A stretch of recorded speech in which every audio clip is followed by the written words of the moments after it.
कला आणि सांस्कृतिक संचालनालयान स्वातंत्र्य सैनिक शंकर नारायण गाड स्मृती संगीत संमेलन घडोवन हाडले। अंकुरिले सूर कडशीचे अशें सोबीत नाव हे कार्यावळीक दिल्ले। कला संस्कृती आणि लोकजीण तिगोवन दवरपाची गरज मानेस्तांनी उक्तायली। पळयात कांय खीण।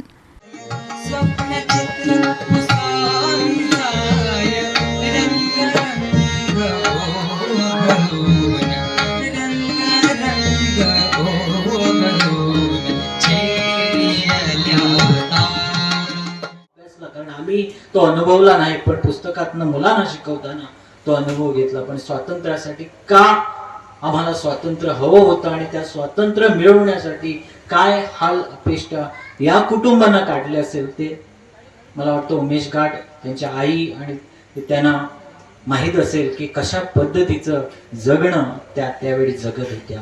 मला वाटतं आपण सगळे भाग्यवान, कारण अशा एका वास्तू सदन मध्ये आज आपल्याला इथं उभं राहता आलं। एक सुंदर अशा कार्यक्रमाचा आपण मला वाटतं भाग झालेलो आहोत। माझ्यासारखे तुम्ही सगळे आम्ही भाग्यवान म्हणूया की अशा सुंदर सोहळ्यासाठी आम्हाला निमंत्रित केलं गेलं।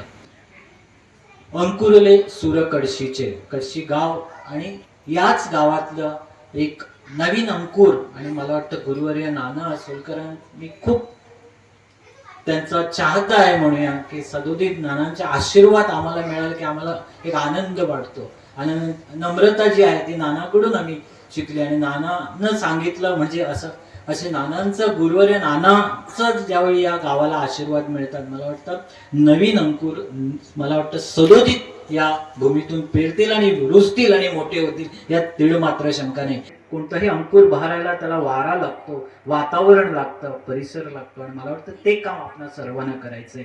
आज मोपा विमानतळामुळे जागतिक स्तरावर हे गाव पोचलेलं आहे, आणि जागतिक स्तरावर पोचत असताना तुम्हा आम्हा सर्वांना एक काळजी घ्यायची आहे, ती आपली कला संस्कृती आणि आपलं जे लोकजीवन आहे ते असंच टिकून ठेवायचं आहे। आणि हे लोकजीवन जर कसं टिकून ठेवायचं तर मला वाटतं आमच्या समोर आतापर्यंत आम्ही सोडून एकमेव उदाहरण म्हणजे आदरणीय उमेश गाड आहेत। कार्यक्रम आहे, उमेशचे नाव घेतलं उमेशचे बाबा असं म्हणतो मी, कारण लहानपणापासून जे माझ्यावर खूप प्रेम करायचे की त्यांना माझा कार्यक्रम इथं व्हावा अशी इच्छा होती, पण काही कारणास आज करूया उद्या करूयापर्यंत उमेश मला रोज म्हणायचे की कधी करूया, कारण ते ह्या वर्षी हा योगायोग आला।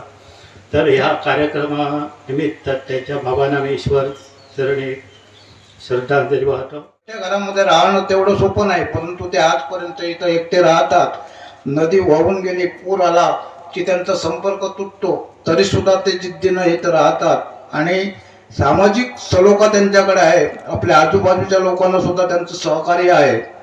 अशा तऱ्हेचे मित्र आमचे उमेश गाड, आणि त्यांचं व्यक्तिमत्व असं आहे की ते सडेतोड आहे, त्याच्यामुळे काही लोकांना ते पटत नाही, आणि त्याच्यामुळे ते म्हणतात नाही पटलं त्यांना तरी चालेल, पण माझं मत आहे ते ठाम मानणार मी, अशा वृत्तीचे ते व्यक्तिमत्व आहे। आणि त्यांचे वडील नेहमी सायकलने प्रवास करत होते, बांदा टू कडशी नेहमी सायकलने प्रवास करायचे, शेवटपर्यंत ते सायकलने प्रवास करायचे। त्यांची आमची ओळख होती, जाता येताना ते आम्हाला वाटेत उभं राहून विचारत होते काय करतात, शिकतात किती काय, अशी तिची वृत्ती होती। ज्यांना आमच्या बाबाबरोबर लहान असलो त्यांना सदाच कैलासवासी गाड आणि आमचे वडील दोघेजण कित्येक असे विकासाबद्दल गजाली करताले। म्हाका स्वप्नात सुद्धा नसले हांव ह्या सामाजिक क्षेत्रात आसतलो। गोवा 365 खातीर संदीप कामोलकार, मनीषा जाधव आणि संगीता ओली।